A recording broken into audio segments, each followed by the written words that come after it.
सुबह ही हमारे परम मित्र हैं श्री बागेश्वर वाले महाराज जी का फोन आया कि आज हम पहुंच रहे हैं वहां पर सीकर। मैंने कहा आप बिल्कुल निश्चित पधारे महाराज जी, दास तो अब प्रस्थान कर रहा है। तो फिर मित्रता में जो होता है वही हुआ।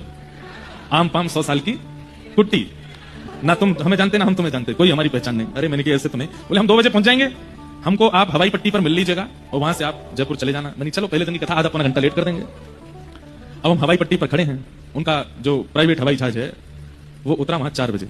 हम 3 बार तो मैंने कि भैया हम चलें, अब चलें, वहां पे लोग बाग प्रतीक्षा कर रहे होंगे, लेकिन संघ वाले उनके पहले ही आ गए थे। बोले महाराज जी कह के गए भैया को जाने मत देना।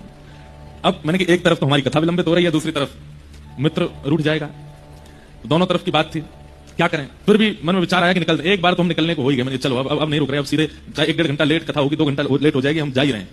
बस जैसी गाड़ी मुड़ी तो पुलिस वाले बोले अब आप नहीं जा सकते, तो हवाई जहाज उतरने वाला है।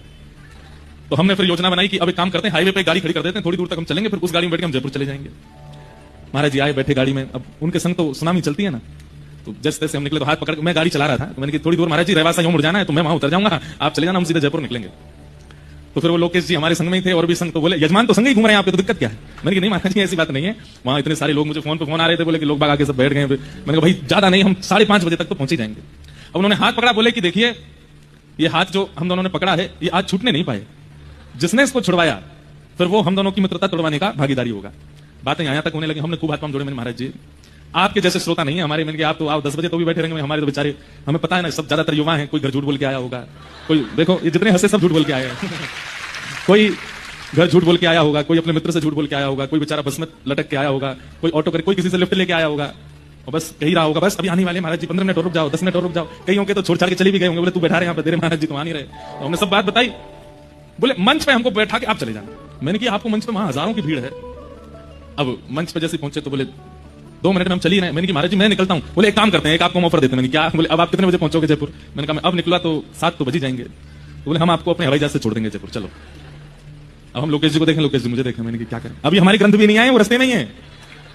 एक स्वरूप होता है कि भाई व्यास मंच पे जाने से पहले हम कटी स्नान करते हैं, हाथ मुंह धोते हैं, एक पूर्ण स्नान जैसा होता है, व्यवस्थित होते हैं, उससे पहले मौन रहते हैं, तब जाके मंच पे बैठते हैं। आज कोई नियम नहीं हुआ हमारा, हम सीधे हवाई जहाज से उतरे। अच्छा, फिर हमने उनको कहा, मैंने अब हवाई जहाज में बैठ गए। मैंने कहा महाराज जी अब जो वहां पे मेरी धुलाई होने वाली है उसको कैसे बचाया जाए? तो बोले क्या करें? मैंने कहा अब आप चलो वहां पे। मैंने कहा मैं आपके संग मंच तक गया, तो आप चलो मेरे साथ खत्म है। तो सुन तो लो।